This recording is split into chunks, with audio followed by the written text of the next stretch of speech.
আপনার কম্পিউটারকে ফাস্ট রাখার জন্য এই একটি কাজ কখনো করতে ভুল করবেন না। অলওয়েজ করবেন, যখনই কম্পিউটার অন করবেন, যখনই কম্পিউটার অফ করতে যাবেন, তখনই করার চেষ্টা করবেন।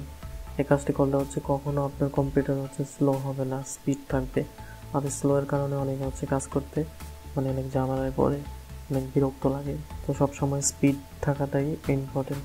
তো কম্পিউটার স্পিড কাজ করবে, সেই জন্য এই কাজটা চেষ্টা করবো। প্রথমেই কম্পিউটার সেটআপে এই রিসাইকেল বিনটা রেখে দেবো সামনেই। যখনই আমি অন করবো রিসাইকেল বিনটা চেক করবো, দেন ডাবল ক্লিক করে দেখবো কিছু আছে কিনা। যেটা আছে সেটাকে ডিলিট করে দেবো। এখান থেকে রিস্টোর করবো না, সরাসরি ডিলিট করে একেবারে ডিলিট করে দেবো। অনেকে রিসাইকেল বিনে পুরো 100-র উপর ফাইল থাকে, সবগুলোই ডিলিট করে দেবেন। যা থাকবে সবগুলোই ডিলিট করে দেবেন।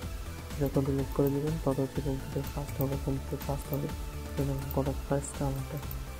তো আমি অলওয়েজ এইভাবে রিসাইকেল বিন ক্লিয়ার করে দিই। আপনাদের রিসাইকেল বিনে যা থাকবে সব ক্লিন করে দেবো, তাহলে কম্পিউটার অনেক বেশি ফাস্ট হবে। এই কাজটি অলওয়েজ করবেন। ধন্যবাদ সবাইকে।